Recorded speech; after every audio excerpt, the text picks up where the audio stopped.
Bonjour à tous et bienvenue sur ma nouvelle chaîne Le Monde des Anciens par Samina Italie 2, qui est la suite du Monde des Anciens par Samina Italie. Alors aujourd'hui on va parler d'un passage de la Bible. Alors je ne me rappelle plus précisément où il figure, pardon, mais il est dans la Bible, hein. Il y a un passage dans la Bible qui dit ou bien on aime, ou bien on convoite. Et après il y a une suite qui fait comprendre un peu mieux ce passage.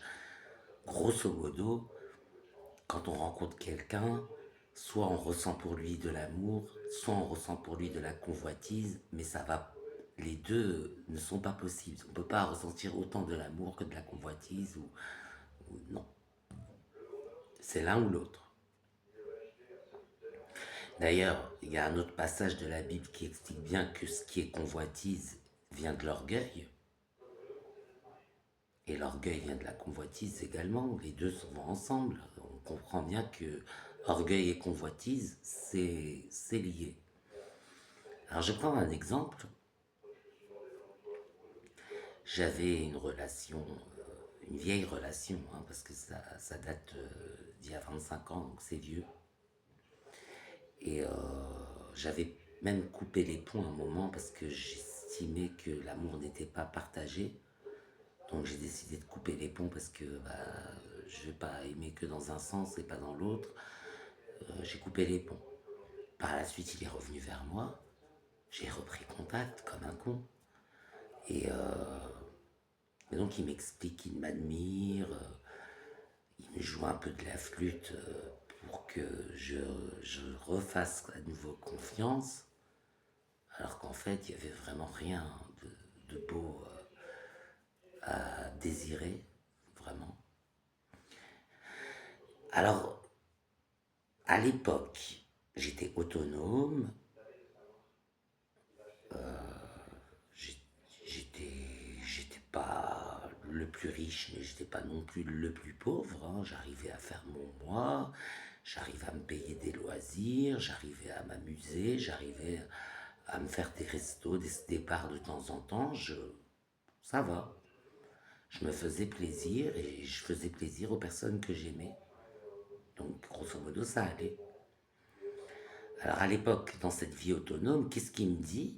La première chose qu'il me dit, est-ce que t'as pas, toi, un plan pour me loger? À moi, il me dit ça.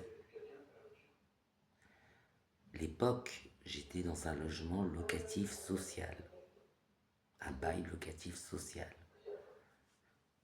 Un plan pour le loger, il s'imagine qu'il y a des pistons, quoi, dans des beaux locatifs sociaux. C'est ça qu'il cherchait. Il se demande comment j'ai fait pour trouver un bail locatif social. C'est ça, la convoitise, elle est là. C'est possible, parce que c'est souvent des démarches qui sont longues, rébarbatives et qui n'aboutissent pas toujours. Il faut savoir remplir sa demande, mais moi je suis dans des beaux locatifs sociaux depuis très longtemps, donc je sais ce qu'ils aiment, je sais ce qu'ils aiment pas. Grosso modo, généralement, c'est CDI. L'âge, ça peut passer, mais pareil, ce sera pas des grands logements de ouf, hein, ce sera un petit logement comme ça, hein, voilà. Type 1 généralement, mais bon, voilà. Mais, mais par contre, tout ce qui est intérim, CDD et RSA, tout ça, ils aiment pas. Deuxième chose qu'ils aiment pas, quand on est déjà dans le privé et qu'on veut entrer dans le social, ils aiment pas. Ça aussi, le chômage vaut mieux éviter, ils aiment pas non plus, même si vous avez un bon chômage et que vous êtes que et que vous signez un nouveau contrat, attendez d'avoir signé votre contrat avant de commencer à chercher, parce que ils aiment pas trop le chômage. Il y a plein de choses que je connais sur les bailleurs sociaux qui font que mes demandes, je les fais, mais je les remplis bien. Je fais attention à ce que je dis, je fais attention à ce que je mets, je fais attention à ce que je demande. Si j'ai déjà un logement et que je cherche la même chose, je sais que je ne l'obtiendrai pas parce qu'ils vont me dire vous en avez déjà un comme ça. Donc je vais demander des spécificités particulières, comme ça je peux muter dans mon bail social. Mais là c'était mon premier logement, déjà, c'est pas une mutation, c'était mon premier logement. Et il me demande si j'ai pas un plan pour le loger.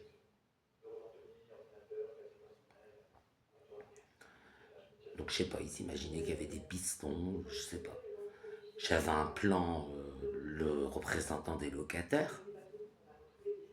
Je lui ai dit voilà, mais il faut déposer une demande. Voilà, bah déposer une demande, remplir les papiers, déposer les papiers.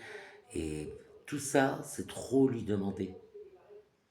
Donc il convoite, mais au moment où c'est le moment de d'agir, où je lui dis vas-y, tu vas l'obtenir. Si tu fais ça, si tu fais ça, ben il le fait pas. Donc la convoitise, mais il faut qu'elle soit. Tous les sentiments humains ont un côté positif, même la fierté. L'orgueil, c'est le côté négatif de la fierté. La fierté, si on la transforme du côté positif, ça devient de l'amour propre. De l'amour propre, c'est nécessaire. Il faut s'aimer pour aimer les autres, par exemple. Voilà. La convoitise, c'est pareil. Si on la transforme du côté positif, c'est de l'ambition dans le bon sens. De l'ambition, ça veut dire j'aimerais bien obtenir ce que tu as obtenu. Comment on fait? Une fois que je te dis comment on fait, bah, tu le fais, et là tu l'obtiens. Mais si c'est pour dans le mauvais sens la convoitise, c'est la jalousie, c'est mesquin. Je sais pas comment tu as fait pour obtenir ça, mais une fois que je te le dis, bah je le fais pas. Je le fais pas, ça va tomber du ciel. Voilà. Et donc du coup, comme moi, je perçois une allocation adulte handicapé, donc voilà, j'ai pas besoin de vraiment me réveiller tous les matins, aller travailler dur pour pouvoir me nourrir. Mais je pourrais pas. De toute façon, s'il fallait se lever tous les matins, aller travailler dur pour pouvoir me nourrir, ben, je me nourrirais pas. Enfin, je sais pas, j'irais chercher à manger dans des associations, je sais pas. Enfin, ce serait hyper compliqué pour moi. Mais lui, il le voit pas comme ça. Lui, il voit comme la facilité. J'ai fait ça par fainéantise. C'est le système qui me permet de faire ça. Mais non. C'est juste que dans le milieu professionnel, ce serait très difficile pour moi de ne pas être confronté à des bouffées délirantes, en fait, tout bêtement. Mais lui, il sait pas ce que c'est que des bouffées délirantes, il en a jamais eu, il sait pas. Donc quand je parle de moi, il me dit ouais, mais toi, t'as jamais rien fait de ta vie.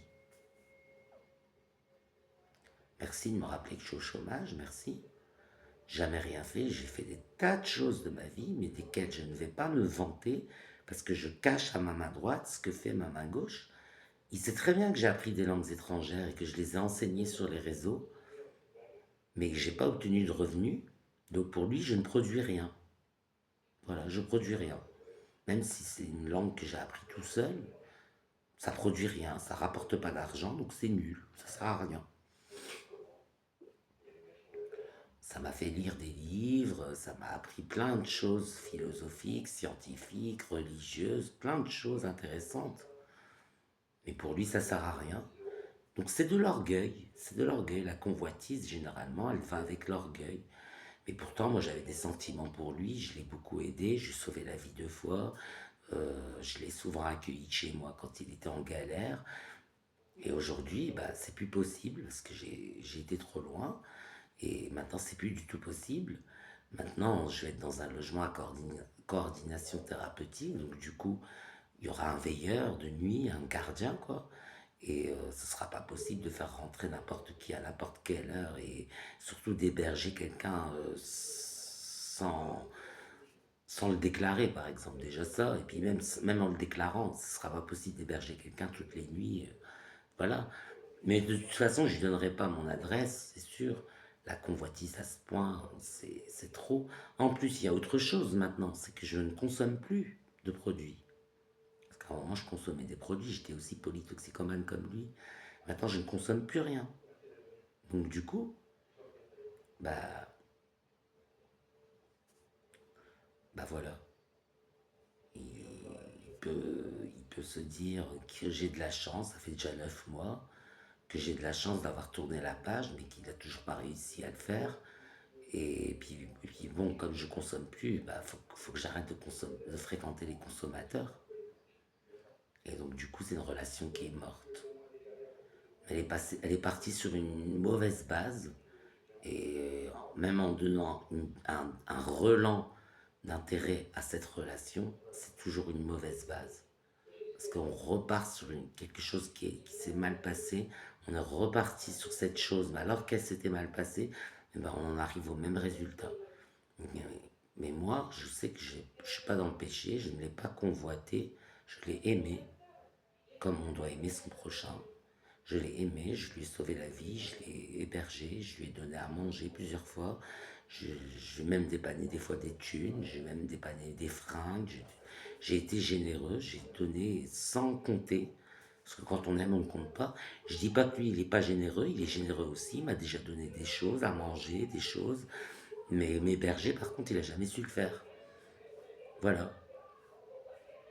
Et donc, du coup, bah voilà, la convoitise et l'orgueil, c'est des sentiments qui vont ensemble, mais c'est par opposition à de l'amour. Parce que l'amour, c'est quand on ressent de l'amour pour quelqu'un, ben, il faut s'assurer que ce soit réciproque en fait. Parce que si c'est pas réciproque, ça veut dire que la personne convoite et donc va céder de l'orgueil et même de la calomnie pour faire mal, pour blesser, alors qu'en fait elle nous aime pas du tout. Et que si elle nous aimait, ben, il n'y aurait pas de jalousie, il n'y aurait pas d'orgueil, il n'y aurait pas tout ça.